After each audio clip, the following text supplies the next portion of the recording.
بلغ العلا بكماله كشف الدجى بجماله حسنت جميع خصاله صلوا عليه وآله दिन के सूरज में डूब है दिन के सूरज में डूब है हम लोगों का सामने जब महशर का जवाब है मुस्तफ़ा को का सामने बलगन उला बिकमालिही कशफत दुजा बिजमालिही हसनत जमीअ खिसालिही सल्लु अलैहि व आलिहि ला इलाहा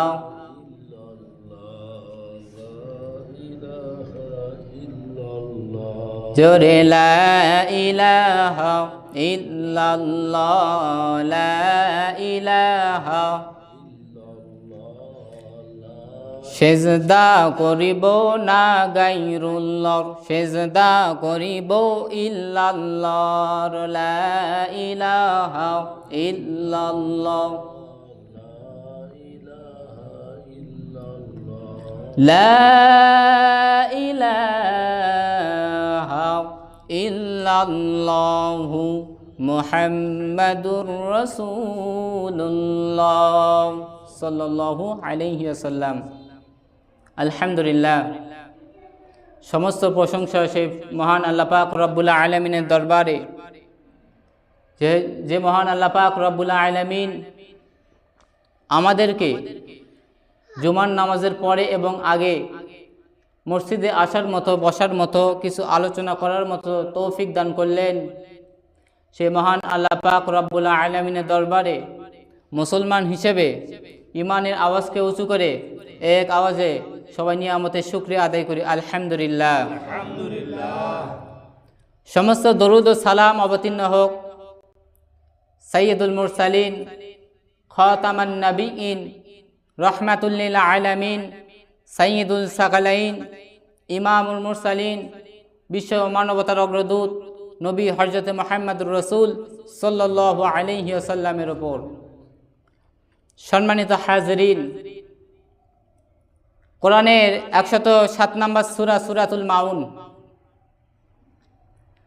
এই সূরাতুল মাউন আপনাদের খেদমতে তেলাওয়াত করেছি এবং রাসূলুল্লাহ সাল্লাল্লাহু আলাইহি ওয়াসাল্লামের অসংখ্য হাদিস থেকে তিরমিজি শরীফের হাদিস 2678 নম্বর হাদিস আপনাদের খেদমতে তেলাওয়াত করছি। আল্লাহ তাআলা কোরআনে কারিমের ভিতর সূরাতুল মাউনের ভিতর নামাজের ঘোষণা দিলেন, ফাওয়াইলুল লিল মুসাল্লিন, ওয়াইল নামক জাহান্নাম মুসল্লিদের জন্য। কি রকম মুসল্লি? যারা নামাজকে নিয়ে ঠাট্টা করে, যারা নামাজকে নিয়ে ঠাট্টা করে, যেভাবে রুকু দেওয়ার দরকার সেভাবে রুকু দেয় না, যেভাবে সেজদা দেওয়ার দরকার সেভাবে সেজদা দেয় না, যেভাবে দাঁড়ানো দরকার সেভাবে দাঁড়ায় না, আছে না? নামাজের ভিতর দাঁড়িয়ে দুনিয়াবি অনেক চিন্তা ভাবনা করে। তো আল্লাহ তাআলা বলছেন ফাওয়াইলুল লিল মুসাল্লিন, দুর্ভোগ সেই মুসল্লিদের জন্য যারা নামাজকে নিয়ে ঠাট্টা করে, কাশি আসে না, হুদায় কাশে। তো আল্লাহ তাআলা এই সূরা মাউনের ভিতর কি বলছে এবং হাদিস যেটা তেলাওয়াত করছি এটা আপনাদের খেদমতে আমি তেলাওয়াত করব, আল্লাহ তাআলা যদি আমাকে তৌফিক দেয়, আমা তৌফিক ইল্লা বিল্লাহ। আল্লাহ তাআলা কোরআনে কারিমের মধ্যে বলেন ফাওয়াইলুল লিল মুসাল্লিন, সুতরাং পরিতাপ সেই সালাত আদায়কারীদের জন্য যারা নামাজকে নিয়ে ঠাট্টা করে, নামাজকে নিয়ে যারা মজা করে। আল্লাহর হাবিব সাল্লাল্লাহু আলাইহি ওয়াসাল্লাম বলেন মান আহাব্বা সুন্নতি ফাকাদ আহাব্বানি ওয়া মান আহাব্বানি কানা মাই ফিল জান্নাহ, যে আমার সুন্নতকে মহব্বত করবে সেজন্য আমাকে মহব্বত করলো, আর যে আমাকে মহব্বত করবে সে জান্নাতে আমার সাথী হবে। ও ভাই দামুয়ার মুসলমান, একটু নজর করে তাকায় দেখি, আল্লাহর ঘর মসজিদ অত্যন্ত দামি একটা সম্পদ, অত্যন্ত দামি একটা সম্পদ। আপনি যদি বাসায় নামাজ পড়েন, বাসায় নামাজ পড়লে যেরকম সব, কষ্ট করে যদি মসজিদে এসে নামাজটা যদি আদায় করেন, আল্লাহর হাবিব সাল্লাল্লাহু আলাইহি ওয়াসাল্লাম বলেন, বাড়িতে নামাজ বা বাজারে নামাজ পড়লে যেরকম সব, তার সে মসজিদে এসে যদি নামাজ পড়ে তার আমল নামায় আল্লাহ পাক রব্বুল আলামিন 27 গুণ সব বৃদ্ধি করে দেয়। ও ভাই নামাজি মুসলমান, একটু নেক নজরে চিন্তা করে দেখি, আল্লাহর ঘর মসজিদ অত্যন্ত দামি একটা সম্পদ। এই মসজিদে অনেক মুসল্লি আসে, মাথায় টুপি থাকে না, নবীর সুন্নাত থাকে না, সুন্নতের জামাটাও থাকে না, শার্ট প্যান্ট পরে মসজিদে আসে যায়। ও ভাই যুবক, চিন্তা করে দেখো, আল্লাহ তাআলা বারবার বারবার সতর্ক করে দিচ্ছেন। ও ভাই নামাজি মুসলমান যুবক, চিন্তা করে দেখি, কবে যেন মরণ হয় জানা আছে? আসার সিরিয়াল আছে কিন্তু যাওয়ার সিরিয়াল নাই। বাবা বেঁচে থাকে, সন্তান মারা যায়, আছে না নাই? ও ভাই নামাজি মুসল্লি, কয়দিন আর বাহাদুরি করবেন? আল্লাহ পাক রব্বুল আলামিন কোরআনের বিভিন্ন জায়গায় জাহান্নামের বয়ান করেন। নামাজ না পড়লে জাহান্নাম তো পেতেই হবে। ও ভাই, আজকে যদি আমি এখানে জিজ্ঞাসা করি কারা কারা জান্নাতে যেতে চান, এই মসজিদের মুসল্লিদের মধ্যে কেউ কিন্তু বলবে না আমি জাহান্নামে যাব, না বলবে?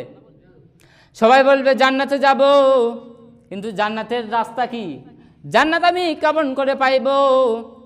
আল্লাহর রাসূল সাল্লাল্লাহু আলাইহি ওয়াসাল্লাম বলেন, যে নামাজ পড়াকে জরুরি মনে করবে সে জান্নাতে প্রবেশ করবে। কথা ছোট না বড়? অনেক একটি বড় একটা কথা, কিন্তু শুনে মনে হতে পারে ছোট, এর তাৎপর্য অনেক। ও ভাই নামাজি মুসল্লি, নামাজকে নিয়ে ঠাট্টা বিদ্রোহ না করি। আমরা সবাই 5 ওয়াক্ত নামাজ জামাতের সাথে আদায় করার চেষ্টা করি। এই জাহান্নাম অত্যন্ত ভয়ঙ্কর জাহান্নাম। এই কোরআনের ভিতর জান্নাতের বয়ান আসেনি? জান্নাতের বয়ান আছে। জান্নাত কারা পাইবে, জাহান্নাম কারা পাইবে? ইন্নাল আবরারা লাফি নাঈম ওয়া ইন্নাল ফুজ্জারা লাফি জাহিম। নেককারের জন্য কবর হবে জান্নাতের বাগান, আর যারা গুনাহ নিয়ে কবরে যাইবে তাদের কবরটা হবে জাহান্নামের গর্ত। কবর কেমনে জাহান্নাম হইবে আর জান্নাত হইবে? আল্লাহ পাক রব্বুল আলামিন এই দুনিয়ার জগতে আমাদের পাঠাইছেন কিছু হায়াত দিয়ে তার ইবাদত করার জন্য। আল্লাহ তাআলা কোরআনের মধ্যে বলেন, ও বান্দা, তোমাদেরকে আমি অনর্থক সৃষ্টি করি নাই, জিন এবং মানব জাতিকে সৃষ্টি করেছি আমার ইবাদত করার জন্য। আমরা শুধু মনে করি মসজিদে এসে তাসবিহ পড়াটা ইবাদত, তাই নবীর আদর্শে যদি কোনো মুসলমান ঘুমায় সেটাও হবে ইবাদত। নবীর আদর্শ অনুযায়ী কেউ যদি বাথরুমে যায়, বাথরুম করে, সেটাও হবে ইবাদত। নবীর আদর্শ সুন্নাত অনুযায়ী কেউ যদি হাঁটাচলা করে সেটাও হবে ইবাদত। ও দামোয়ার মুসলমান, শুনেন এই জাহান্নাম কত ভয়ঙ্কর। আল্লাহর রাসূল সাল্লাল্লাহু আলাইহি ওয়াসাল্লাম বলেন, এই জাহান্নামের আগুন অত্যন্ত ভয়ঙ্কর আগুন। ও মুসলমান, এই জাহান্নামের আগুন কেমন আগুন? দুনিয়ার আগুন যদি আপনার শরীরের কোথাও যদি লাগে, শরীর জ্বালা পোড়া করে বা ফোসকা পড়ে যায় তো। কিন্তু আল্লাহর রাসূল সাল্লাল্লাহু আলাইহি ওয়া আলিহি ওয়াসাল্লাম বলেন, জাহান্নামের আগুন অত্যন্ত ভয়ঙ্কর আগুন।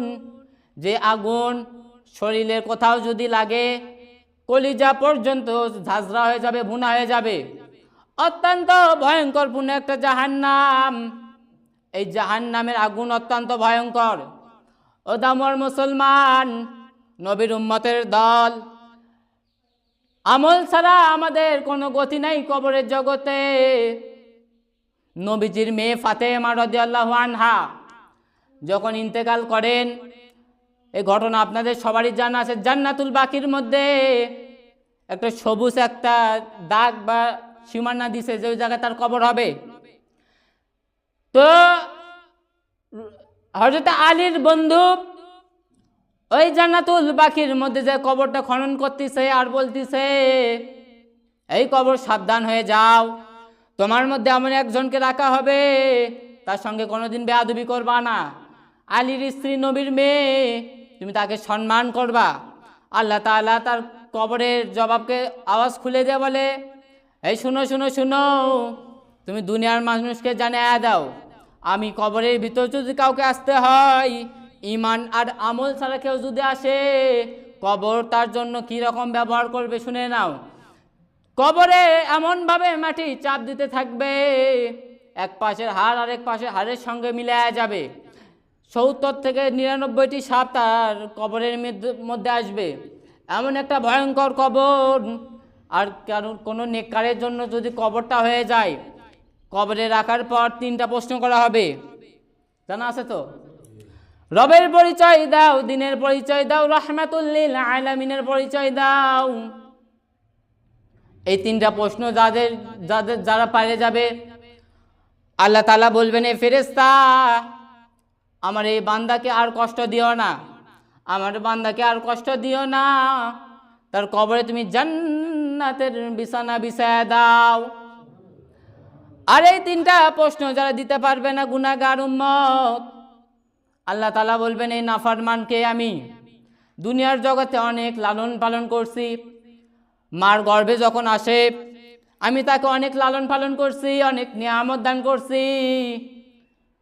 আবার দুনিয়াতে যখন ভূমিষ্ঠ হয়, হায়াতের জিন্দেগিতে আমি তাকে অনেক নিয়ামত দান করছি, অনেক অনেক তাকে অনেক নিয়ামত দান করছি, অনেক মূল্যবান নিয়ামত দান করছি, অক্সিজেন দান করছি, বাতাস দান করছি, ফলমূল দান করছি। সে ব্যক্তি আমার সব নিয়ামত ভোগ করার পরেও আলহামদুলিল্লাহ বলেনি। আল্লাহ তাআলা বলবেন, এই নাফরমানের কবরে আর দেরি করিও না ফেরেশতা, জাহান্নামের বিছানাটা বিছায়া দাও। ও ভাই, আমল ছাড়া আমাদের কোনো গতি নাই। জিন্দেগি মে বন্দেগি তু কর না হে, জিন্দেগি মে বন্দেগি তু কর না হে, जिंदगी में बंदेगी तू शर्मिंदा है। ठीक किना? जिंदगीते আমল ছাড়া কোনো উপায় নাই। কুল্লু নাফসিন যায়কাতুল মাউত, প্রত্যেক প্রাণীকে তার মৃত্যুর স্বাদ গ্রহণ করতে হবে। এই মৃত্যু কখন আসবে আমাদের কারো জানা নাই মুসলমান। আজকে আমি এই মেম্বরে উঠে আপনাদেরকে খুতবা শোনাইতেছি, আমার কোনো গ্যারান্টি নাই আমি নামাজের ইমামতি করতে পারবো কিনা, এই গ্যারান্টি আমার আছে। আজরাইল যদি পিছন দিক থেকে এসে আমার রোটা টান দিয়ে যদি নিয়ে যায়, কবরের জগতে যদি ধাক্কা দিয়ে ফেলে দেয়, আমার কোনো আমল আছে? আমি মনে মনে ভাবতেছি, আমার মতো বড় বক্তা কেউ নাই, আমার মতো ধনী কেউ নাই, আমার মতো সম্মানিত ব্যক্তি এই এলাকার মধ্যে কেউ নাই। এই অন্তরে ভাবাটাও হলো কবিরা গুনাহ। আল্লাহ তাআলা বলেন, ও বান্দা, সব গুনাহ তোমার অন্যান্য ইবাদতের মাধ্যমে মাফ হয়েও যাইতে পারে, কিন্তু কবিরা গুনাহ তওবা ছাড়া কিন্তু মাফ হবে না। আল্লাহ তাআলা কোরআনে কারিমের মধ্যে বিভিন্ন জায়গায় জাহান্নামের বয়ান করেন। আল্লাহ তাআলা কোরআনে কারিমের মধ্যে বিভিন্ন জায়গায় জাহান্নামের বয়ান করেন, বিভিন্ন জায়গায় জান্নাতের মধ্যে জান্নাতের বয়ান করেন। আল্লাহ তাআলা বলেন, ইয়া আইয়ুহাল্লাযীনা আমানুত্তাকুল্লাহা হাক্কা তুকাতিহি ওয়া লা তামুতুন্না ইল্লা ওয়া আনতুম মুসলিমুন। হে ঈমানদারগণ, আল্লাহকে ভয় কর। কাকে? ও ভাই যুবক দামোয়ার মুসলমান, নবীর উম্মতের আশিক, আল্লাহকে ভয় করো। আল্লাহ তাআলা কোরআনের মধ্যে বলেন, ওয়া আম্মা মান খাফা মাকামা রাব্বিহি ওয়া নাহাল নাফসি আনিল হাওয়া ফাইন্নাল জান্নাতা হিয়াল মাওয়া। খাশিয়া মানেও আল্লাহর ভয়, তাকওয়া মানেও আল্লাহর ভয়, খৌফ মানেও আল্লাহর ভয়। আল্লাহ তাআলা বারবার কোরআনের মধ্যে সতর্ক করে দেন, হে আমার বান্দারা সতর্ক হয়ে যাও, সতর্ক হয়ে যাও। এই কবর কিন্তু অত্যন্ত ভয়ঙ্কর, কারণ আল্লাহ তাআলা, আমি আল্লাহ তাআলা, তার আযাব কিন্তু অত্যন্ত কঠোর। আল্লাহ তাআলা আমাদেরকে যেরকম মায়া করে, ও ভাই মুসলমান, দুনিয়ার জগতে আপনার কেউ আপন না, আপনার মাও আপন না, আপনার বাবাও আপন না, আপনার স্ত্রীও আপন না। আপনি যদি মারা যান, আপনার কবরে কিন্তু আপনার সাথে আপনার মা বাবা স্ত্রী সন্তান কেউ যাবে না। সবাই একটা না একটা স্বার্থ দেখে। আপনি আপনার স্ত্রীকে কামাই করে খাওয়ান, তাই আপনাকে মহাব্বত করে, ঠিক কিনা? আপনি যদি কামাই রুজি যদি না করতেন, আপনাকে মহাব্বত করতো না।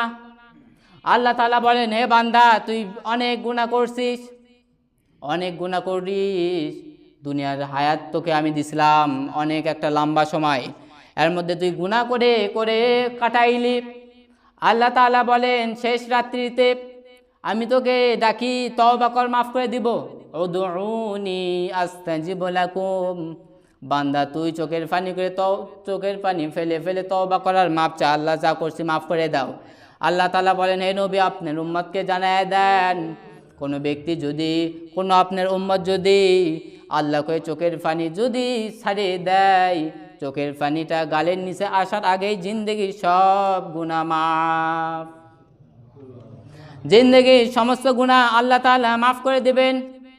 কারণ এটা আমার রাসূল সাল্লাল্লাহু আলাইহি ওয়াসাল্লামকে আল্লাহ বলেন, হে নবী, আপনি আপনার উম্মতকে জানায় দেন, আপনি আপনার উম্মতকে জানায় দেন, কেউ যদি আল্লাহ বলে ডাক দিয়ে চোখের পানি ছাড়িয়ে দেয়, চোখের পানিটা গালের নিচের আসার আগেই তার জিন্দেগি তামাম গুনাহগাতা মাফ করে দেব। সেই জন্য আল্লাহ তাআলা বারবার কোরআনে কারিমের মধ্যে বলেন, বারবার বলেন, ওয়া আম্মা মান খাফা মাকামা রাব্বিহি ওয়া নাহান নাফসা আনিল হাওয়া ফাইন্নাল জান্নাতা হিয়াল মাওয়া হারকাদারাত খাউফে হাকদর দিল মাদাম জান্নাতুল মাওয়াতে হাদউরা মাকাম। ওই হাসরের ময়দান কঠিন সময়, হযরত ঈসা আলাইহিস সালাতু ওয়াস সালাম তার উম্মতদেরকে চিনবে না, কোন নবী পয়গম্বর আলাইহিমুস সালাম কোন উম্মতদেরকে চিনবে না। সবাই শুধু বলবে, ইয়া নাফসি, ইয়া নাফসি, হায় আমার কি যে হয়। একমাত্র আল্লাহর রাসূল সাল্লাল্লাহু আলাইহি ওয়াসাল্লাম সিজদায় পড়ে থাকবেন, বলবে, ইয়া উম্মতি, ইয়া উম্মতি, ইয়া উম্মতি, ইয়া উম্মতি, হে আল্লাহ, তুমি আমার উম্মতদেরকে বাঁচাও। হযরত আয়েশা রাদিয়াল্লাহু আনহা বলেন, হে নবী, আপনি আপনার এই কোটি কোটি বান্দাদের মধ্যে উম্মতকে আপনি চিনবেন। আল্লাহর হাবিব সাল্লাল্লাহু আলাইহি ওয়া আলিহি ওয়াসাল্লাম বলেন, যে সমস্ত ব্যক্তিরা ওযু করত, যে পরিমাণ তাদের ওযুর পানিটা যাইতো, কিয়ামতের দিন তার ওই সমস্ত অঙ্গ প্রত্যঙ্গ নূরের তাজাল্লি হবে, নূরের মতো ঝলমল করবে। আমি তাদের দেখে বুঝতে পারবো এরাই আমার উম্মত, আমি তাদের ধরে ধরে জান্নাতের পথে নিয়ে যাব। ইমামুল আউয়ালিন আল আখিরিন বদরে সদরক রহমাতাল লিল আলামিন সাইয়্যিদুল কাউনাইন খতমুর মুরসালিন আখিরাতে মদবুদে ফকরুল আউয়ালিন।